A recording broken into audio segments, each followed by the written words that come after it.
The morning light is so beautiful in these clips. It was like 7:30 a.m. at this point, and we weren't due to check in until 4 p.m. So we were excited at first, and this was just the start of a rough day.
Looking back at this, I feel like I loved this place so much because it just felt like another apartment and not a hotel. So it just felt really cozy, and I feel like I just needed that at this time.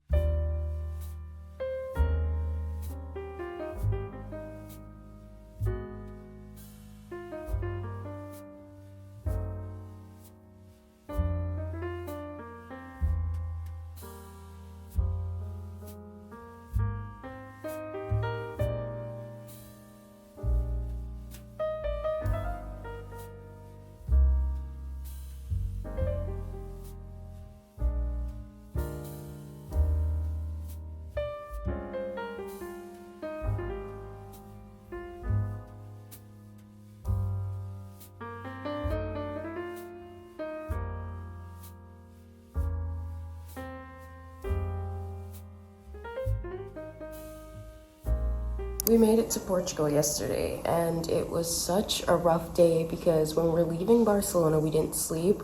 I feel like we kind of just didn't have a choice because we were out, we were having dinner and everything. We were just hanging out, we were chilling.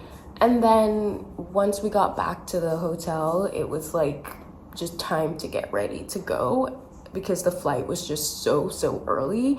And it kind of worked out perfectly. Like as we got there, it was time to go through security. We waited for the plane to like start boarding and stuff for like 45 minutes. Like we weren't waiting long. Like we had no choice. We could not sleep. Yeah, but that just threw me off. I was just so tired when I got here. And the thing about this place, I love this place, by the way, this little apartment thing that we're staying in. I love it. It's been my favorite place that we've stayed in so far.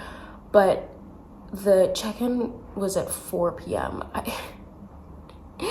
feel like check-in for places is usually like 12 or 2. 4 p.m. is insane. And we arrived here on our plane at 7:20.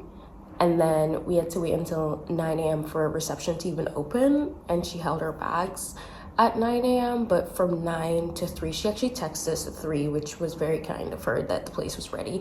But from 9 to 3, we still just had to be out there. It was so hot. It was like 93 degrees. We didn't get any sleep. I was trying to sleep on a bench, but bugs were bothering me. Yeah, it was just a rough day. I couldn't make an update, but never doing that again. It's kind of funny. The last time I was in Barcelona, the exact same thing happened for some reason. Like I was out with my friends and they weren't leaving Barcelona yet. And one of my friends like ran me home. Like literally, she helped me to get home by running me home, and she helped me to pack my stuff, close my suitcase, and then I had to go straight to the airport. And I remember being on that flight a little bit intoxicated. And once I got to my next place, I had to take this like 2-hour drive, like It was a taxi for 2 hours, and I fell asleep in the taxi for 2 whole hours. Like, he literally could have kidnapped me. I don't know how I ended up in this situation again. Like, there are only early flights out. I never want an early flight out because I know myself. I can't wake up, so... Anyway, I'm feeling better. My, like, body was so tired, and I'm feeling better, but clearly my brain is still, like, frazzled. You can tell by the way that I'm speaking. I've just come to the point of the trip where it always happens. I just feel so tired, and I feel like I need one day of just doing nothing. I love to do nothing at home, but also I'm on this trip and I have to make use of the time. I kind of had a whole day without you, but it was just a long and rough day. We had good food so far, and we kind of explored just this area. It's nice. Today is the day that we really are going to explore more, and the weather is so much better today. And then we leave. We're going to Lisbon next, but we'll still be in Portugal. This is my first time in Portugal, and that, like, introduction was on me. It was my own fault. Wasn't my favorite day so far, but we're gonna turn it around for Portugal.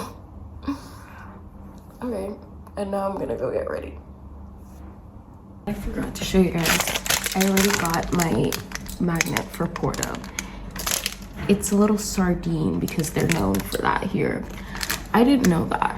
Like, we went to a bunch of places that just only sold tin fish. Also, there was one place that was selling, like, chocolate that looked like tin fish, and I kind of want to get that, but thinking about how badly it's gonna melt throughout my travels. But it was so cute.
Paperbacks here feel like such better quality, and they all come with bookmarks, which I think is so cool, like a personalized bookmark.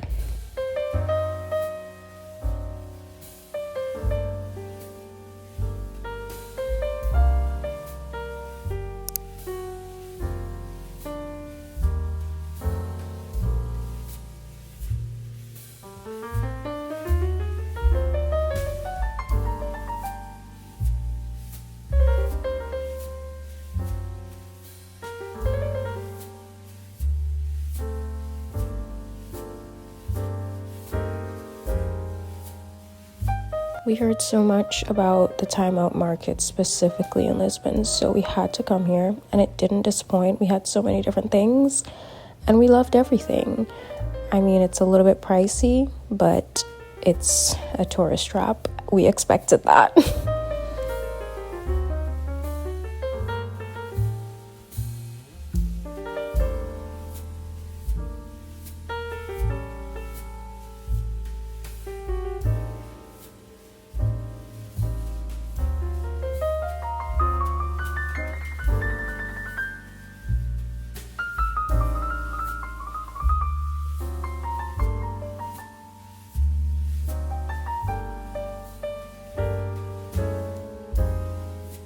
I don't even know if you can hear me. I propped you up on the wall, like, really far away.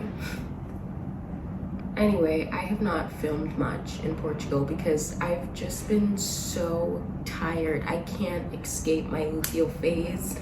Even when I'm traveling, I'm tired because of that, kind of miserable. I just want to lay in bed. I feel like I need a break. And I have given myself that break to just lay in bed and kind of do nothing.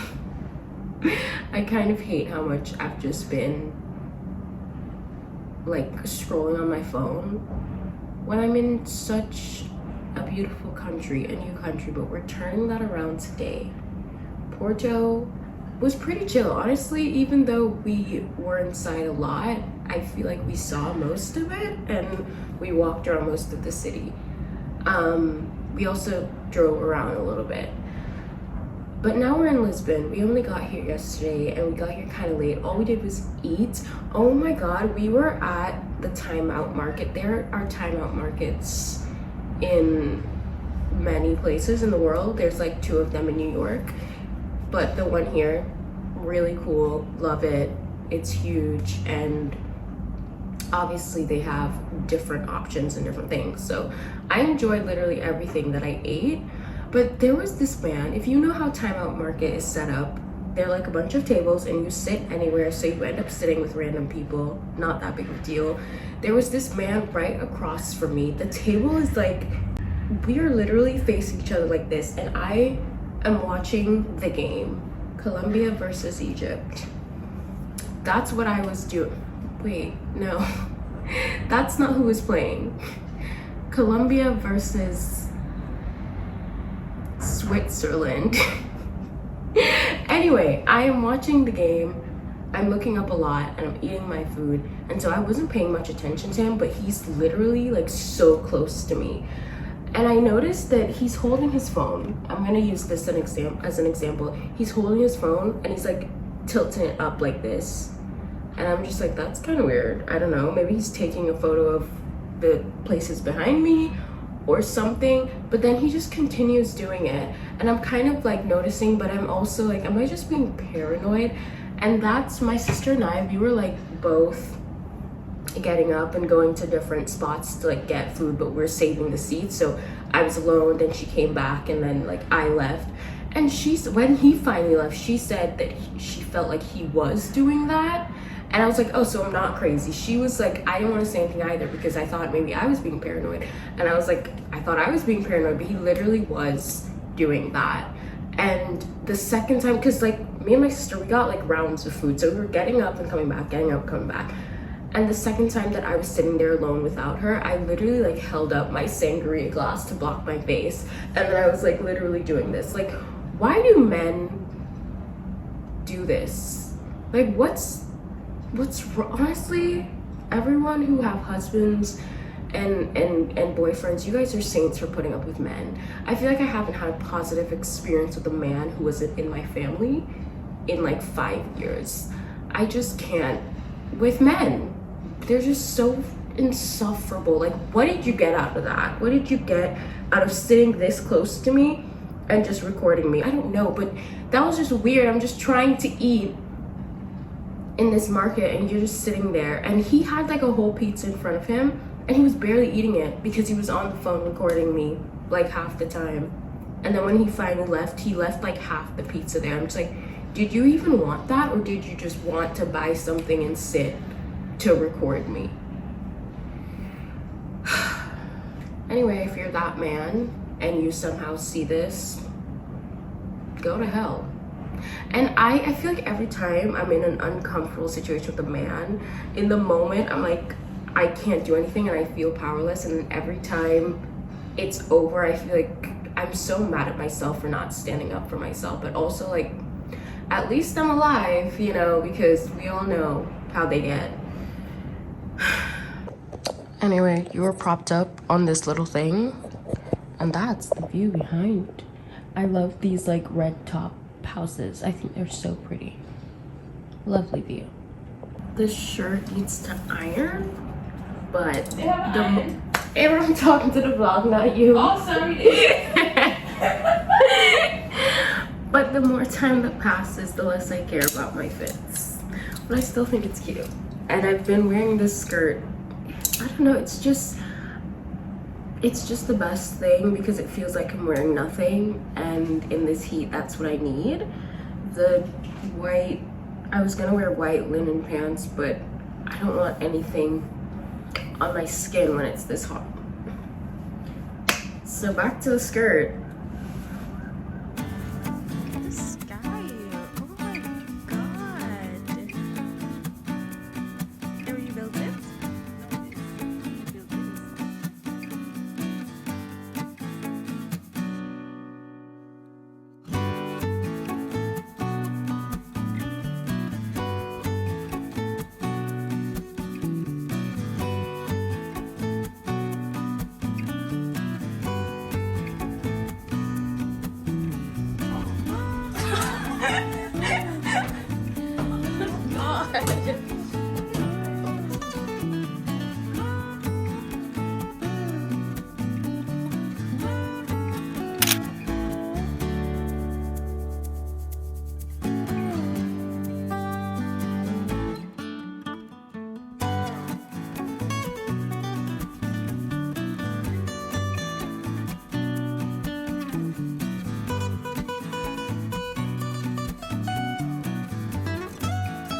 This cafe was very highly rated and it was very cute. The pastries were amazing.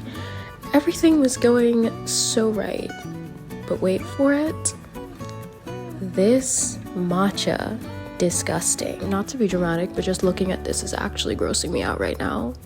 The color, oh my god. It was so bad. It tasted so bad.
I was at the lunch table yesterday and I was hit with a wave of depression.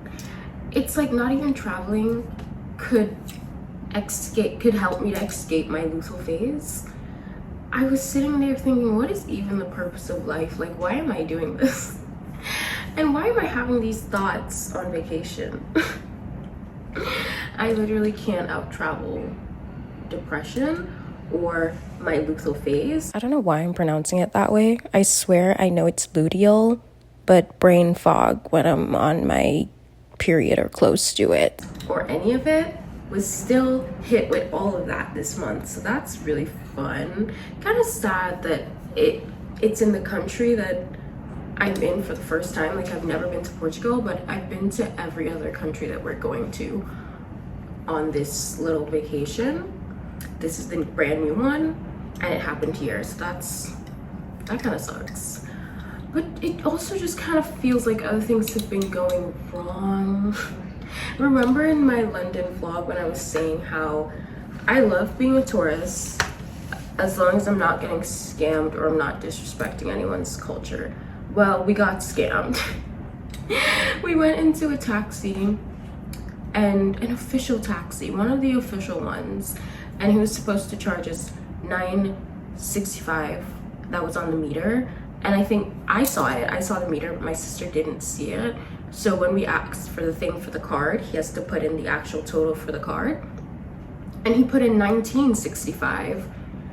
And first of all, actually, let's backtrack. That's not even where we wanted to go. We wanted to go to this place, this like castle that we're going to today.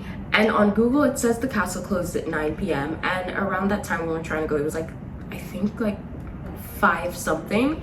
And he was like, the castle is already closed. It closed at 5. So I'll just take you somewhere else. And I mean, I guess because we're kind of already on the road, it would be hard to jump out. And we were just like, okay. And for a second there when he was driving, I'm like, are we getting human trafficked? But anyway, he drops us off at an aquarium. I don't want to go to an aquarium. Like, what? Anyway, when I looked at the meter, I was like, it's still $9.65, which was going to be the price of what it was going to take to get us to the castle. And so I was like, it's fine, whatever, it's not that big of a deal. But then my sister like looked at the charge, and he charged 19 something. He just added a 1 in there, in front there, like what? Anyway, first time getting scammed on the trip. Fun.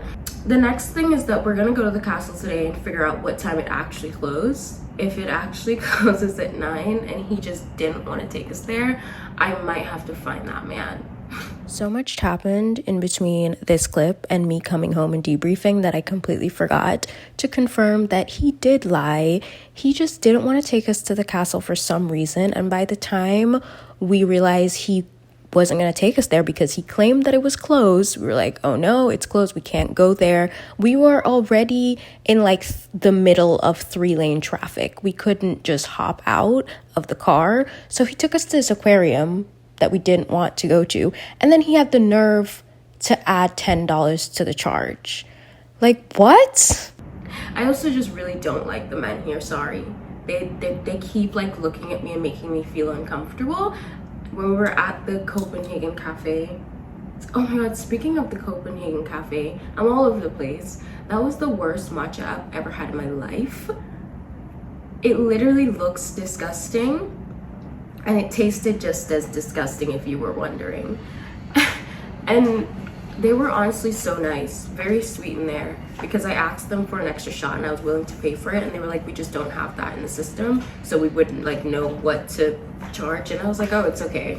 And they were like, no, we'll give it to you, we'll give you the extra shot. And that was really sweet of them, and I'm really grateful for that. But the matcha, it's just still wasn't very good. I'm gonna go back to that place because they're little, I had a cardamom bun, cardamom, I don't know how to say that word. I don't know how to say words. Anyway, you get the point. I had one of those. My sister had the cinnamon one, and then I had the cinnamon one too. That one's really good. We're going back for that. We're going to a different location. No matcha. I'm gonna have a coffee, and I think the coffee should be better. Coffee is probably easier. Fingers crossed, because I feel like I do need some caffeine in my tough times like this. We're also leaving Portugal tomorrow, and I'm kind of sad that things just kept going wrong for me, and I'm also like having an existential crisis, so I don't have the most positive experience being here. But beautiful place, and it's probably great for everyone else. I'm just having a rough time. Also, the food is like so expensive here for some reason. Anyway, that's all. Oh wait, no, my souvenirs. They're so cute. I got these 2 bookmarks. I love all these like tiles here. I keep taking videos of all of them that I see, but yeah, I got these like this like pink and blue one, favorite color combination, and then these like have all sorts of different tiles on them, and it also says Portugal. I got this coaster. Isn't that so cute? I don't know if you could tell, but it says Lisbon. And then I also just got my little refrigerator magnet. As I said, I'm collecting these. Also, if you can hear the construction, I'm sorry. But yeah, that's it. We're going to the castle today. Let's go find out what time the castle will actually close.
It was actually so funny to run into a sign like this. Somehow existential uncertainty feels good in a city like this. I'm sorry, Lisbon, but it really did not. It really doesn't. But it was funny to see this sign when I was going through that.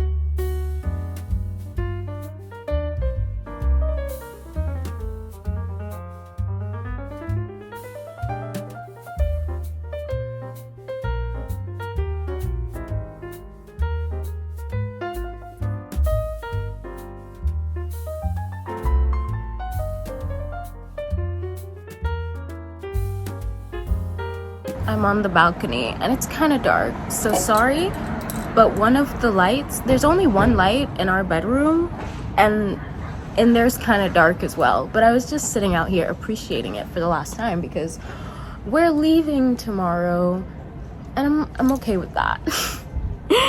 A taxi tried to scam us again. I thought that it was like okay to take the taxis because we took one from the train station to here and she was so lovely and she charged us exactly what the meter said. It was like $12 for a ride and that was like so good. So we were like, yeah, let's use the taxis. Because another thing that I forgot to mention is that I underestimated like the steep hills. Like I knew Portugal had lots of steep hills and I knew that I had to be prepared for that, but I just feel like at this point in my menstrual cycle, it doesn't work for me. I just can't cope.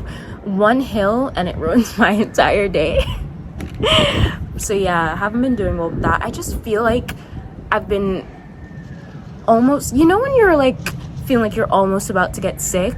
I keep getting that feeling, but I don't actually get sick. So yeah, I haven't been doing well here, but it's okay. Another thing that I'm kind of upset about is that I feel like in new places like this, I should be indulging in all of the cultural foods, and I've just been like craving nonsense. Like we had that pizza yesterday because I was just craving a pizza and it wasn't even good. I know that I am saying like the food's not that great and it's expensive. It's because I'm not eating the actual cultural food from here, but I've just been craving nonsense. So I know it's my own fault, but it is what it is, you know. Anyway, that bookstore that we went to today was probably my favorite part of the trip. That is the most beautiful bookstore ever. It's so cool. All of the books just floor to ceiling with the little bicycle thing. The people in there were so nice. I wasn't gonna get anything because I really shouldn't be getting any more books, but I decided to get one book that I've had my eye on for the longest time. The Safe Keep. This won the Women's Prize for Fiction in 2025, and I have had my eye on this for so long, and I loved this version of it. I'm pretty sure this is just the UK copy, but I've never seen it actually. I've only ever seen the US one, and I kind of felt like this. I don't know if, I think the UK version has this as well, but I kind of felt like this reminded me of all the tiles in Portugal, so buying this in Portugal just felt right.